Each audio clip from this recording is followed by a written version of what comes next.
So there's this bias-based societal phenomenon occurring right under our noses. And although many people engage in it, it has become so systemic and intertwined in our social fabric that some people may not even realize they're doing it. This phenomenon relates to something that I like to call the invisibility trifecta. So, what exactly is that? Well, it's when three things come together to create a vortex into which a certain segment of the population is involuntarily sucked. That's a mouthful, I know, so let me give you the three things that make up the invisibility trifecta: midlife, women, and color. So let me rewind just a bit to give you some background into why the invisibility trifecta, as I deem it, came into being and why, at its core, it's something that should be on your radar. The first time I noticed this phenomenon, about 4 years ago, I was walking through an H&M clothing store. A few yards in, I noticed a young man of about 21 or 22, and he was sort of hop, skip, jumping in my direction. You know how people look when they're super excited about something and they're trying to play it cool, but what they really want to do is break out in a full-on Usain Bolt run? That was this guy. So as he's getting closer to me, I hear him say, "Good afternoon, can I help you with something?" And he's really excited. So naturally, I assumed he was talking to me. I'll bet you did too. And like me, you'd be wrong. You see, coming into the store behind me were two bubbly, attractive, perky-breasted women. Two young women. Even Stevie Wonder can see where I'm going with this. So I thought, let me give him the benefit of the doubt. Maybe he just didn't know me, right? Wrong. I can still smell the Axe body spray that he left in his wake. So after that day, I began to notice this sort of thing happening more often. This ignoring and skipping right over me, like I was invisible. The truth is, society is youth obsessed, but it's not just society. TV, movies, the media, they all perpetuate this myth that women are only vital, only valuable, only worthy of notice when they're young. I have a problem with that. Here's the thing, I get it. I'm not a young woman anymore. I'm okay with that. I really am. In fact, this past July, I celebrated my 57th birthday. And you know what? I own my age. I'm happy with Valerie. It took a lot to go from that bony, knock-kneed, insecure little girl to the woman that you see standing before you today. When I came screeching into this world all those years ago, I brought with me two things that would ultimately stay with me for the rest of my life: my skin color and my gender. On the surface, we know what that means. I'm a black female. But what if we go a little deeper, below the outer shell? What then does that mean? It means that from the moment I was born, my future was laid out before me. I was a part of two historically and socially stigmatized groups, and I had to somehow overcome the disadvantages of the double jeopardy hypothesis. The crux of that is that I began a life filled with the promise of challenges. Now that I'm a little older, life has thrown a third challenge my way: midlife. I belong to a club whose membership only requires three things of me. And that membership, that's the essence, the very heartbeat of the invisibility trifecta, being a midlife woman of color. And I use the term term women of color as an inclusive grouping, not just for blacks, but for Asians, Latinos, Native Americans, all across the color spectrum. Right now, in this day and age, now more than ever, as women of color, we matter. So why should you care about the invisibility trifecta? Why drag and pull you into the fray if you're not a midlife woman of color? I'll bet you were just asking yourself that. So I'll tell you why. Because you're skipping over women who bring value and knowledge to the table. Because we are not merely on the sidelines, we are active participants in the game of life. But just like that insecure little kid who was always the last one picked for the kickball team at recess, we are the forgotten team that society always overlooks.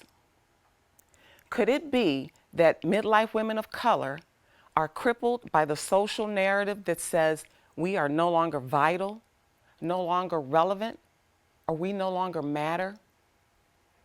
Do we lose our voice because we're made to think that we no longer have anything to say?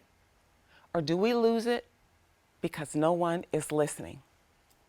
I have so many questions. And I'm not going to lie. By the time I reached midlife, I was a little bit intimidated. There were so many cliches floating around out there, and I fell for so many of them hook, line, and sinker, yet there I was, knee-deep in the things that frightened me the most. For years, I silently poked fun at older women with their Golden Girls fashion sense, their age-appropriate hairdos, and their jewel-encrusted reading glasses dangling from their accordion necks. I ignorantly thought, I am not going to be like that when I get old.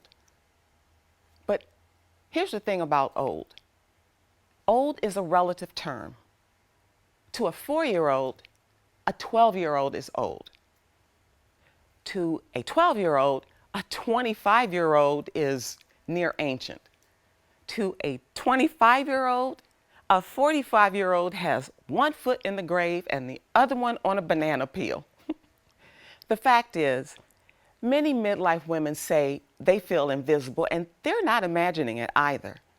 That feeling of invisibility goes far beyond the lustful gaze of men, even though many women point to that single factor as the driving force behind why they say they're not feeling seen. But get this, men are not the only culprits here. Women are culpable in putting their blinders on just as well. Despite what you may think, not all women band together in those warm and fuzzy, kumbaya, feel-good Lifetime movie moments. It just doesn't happen. Women can be just as culpable. So let me ask you something. Why is that the case? I'm not sure. But between you and me, let me tell you a little secret about midlife. It's not a one-size-fits-all stage of life. For many of us, we're not steeped in depression. Our minds are intact. And even though the prevailing thought is that you can't separate midlife from crisis, a great deal of us aren't in crisis. We're just dealing with the daily bumps and grinds of life, just like every other Jane Doe. We're not anomalies. We're your mothers, your sisters, your neighbors. We're all around you. You just have to take the time to recognize us. When you skip over us in line at Starbucks, or when you stop seeing us for the flesh and blood beings that we are, you're breathing life into the invisibility trifecta. I want you to do me a favor. Mentally, put yourself in the shoes of a midlife woman of color and try to envision some of what we endure. The racial and the gender bias. The fact that we have to work twice as hard as our white counterparts. If a white woman says she feels invisible, imagine how much further a woman of color fades into the background. Now, some might say being invisible is a choice, and there is some truth to that. For some women, that feeling of invisibility goes far beyond what we might consider. They can put on their cloak of invisibility, fly under the radar, and silently move through life in observance mode. And that's what they want to do. That's their prerogative. And then there are those women, present company included, who are invisible not by choice, but by circumstance, and through no fault of our own. And we're a little ticked off about it. And you know what? We have every right to be. We didn't sign up for this. This is our reality. Midlife women are ignored. We're devalued. We're treated differently. But midlife women of color, even more so. Perhaps this is all a part of that unwritten social contract. If it is, I think it's time we renegotiate that contract. We didn't come this far in life just to be rendered invisible by those who refuse to see us. We don't want society's perception to become our reality. Being invisible should be an option and not a foregone conclusion. And there you have it, the invisibility trifecta. I've told you the who's, the what's, and the how's. I've given you a peek into what we as midlife women of color endure. The invisibility trifecta is indisputable. It isn't fake news. It is something that is very real, and its consequences can beat down a demographic who struggles to be seen and heard. On behalf of all of us, I ask you, see us. The rest is up to you. As for that young man in that H&M store that day who nearly broke land speed records to get to those two young women, after I pulled myself together and turned to his retreating back in that haze of Axe spray, I just had one question for him. What about me? To the women for whom this message resonates, know this: you are not alone. I see you. I hear you. I feel you. And I stand with you. Thank you.